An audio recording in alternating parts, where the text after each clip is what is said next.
Hi, I'm Michael Mayer. I'm a licensed psychologist and a Qigong teacher. I'm here today to talk to you about a new approach to psychology called energy psychology, and I've written a book on it called Energy Psychology. So many people that have heard about energy psychology have heard about it through the emotional freedom technique, which has a lot of tapping movements that you might have seen people doing. But my approach is broader than that. Although sometimes I might use tapping, because I'm a Qigong teacher, I recognize that tapping is just one part of activating energy. Also holding, self-soothing, and many other methods are an important part of energetic self-touch. But in my methods, I don't only use Qigong and psychotherapy, I also use storytelling and have people learning how to tell their own story and working with symbols and dreams. And I define that as part of my approach to energy psychology. And as well, I use a method by Dr. Eugene Genlin that's called focusing. Focusing is a method of going into your body and finding the meaning of some psychological issue. And then once you really get what you're sad about, what you're angry about, or something like that, you get what's called a felt energetic shift. So I combine a lot of things like that in my broader approach to energy psychology. Now, there's a lot of research that's going on about energy psychology right now that's controversial and people are fascinated by. Because when people have various traumas in places in the world where they're the most severe trauma possible, with rapes and murders and mayhem and all kinds of things like that, the people that are looking at the healers that are coming in there, for example, in Kosovo, the Surgeon General of Kosovo said that energy psychology was the best method he saw in healing trauma. And the same thing with the director of Green Cross. But in the psychology field, we like to kind of be slow in accepting things, so the American Psychological Association and other psychologists are slow in accepting some of these methods from energy psychology.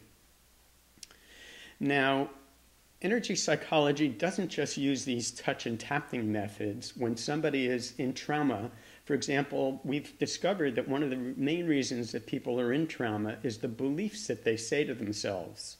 Like, it's my fault that my partner got killed or raped or whatever.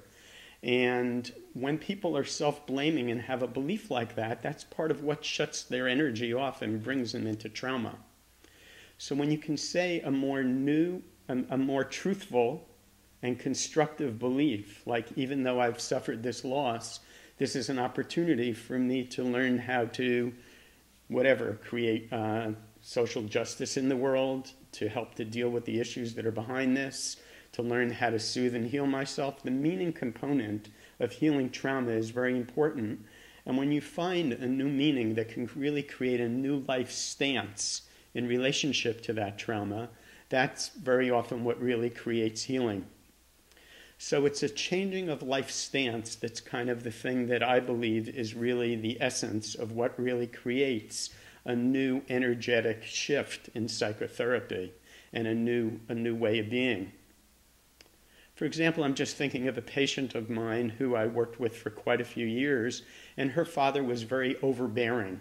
And she hadn't talked with him for 5 years because she never thought that he was really listening to her.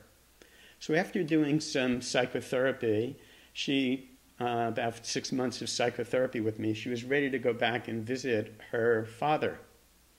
And her father, when she had never done a Tai Chi or Qigong movement in her life. But after the work we did, I said, well, when you go back there, how are you going to approach him? And so she said, well, if he starts to speak at me and not really be listening, I'm going to really, keep some boundaries with him. But on the same hand, I'd really like to be, welcoming him and having a good relationship. Now, this posture right here that just came up spontaneously is a posture in Qigong that's called repulse monkey. And she had never seen this. It's in Tai Chi. So basically, when you go like this, in Tai Chi and Qigong, you go back like that, and then you come back.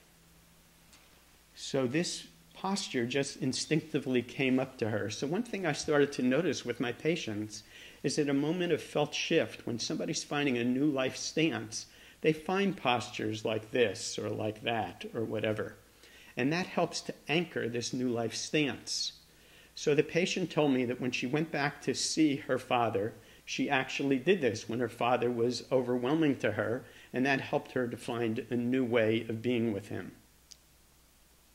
So this new method of energy psychology, the way that it's really part of somatic psychotherapy, and showing that the psyche is not just the mind. The mind's been mistranslated, psychology has been mistranslated to mean the mind.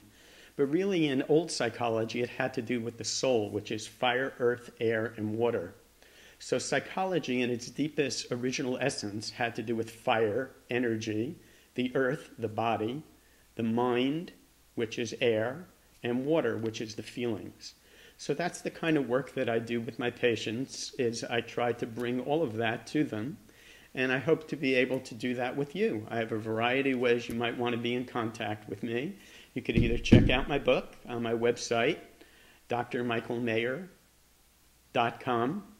I have another website that's called bodymindhealing.com. Also, I do body-mind health coaching with people all around the country. Or you can contact me through drmichael@bodymindhealing.com. Thank you.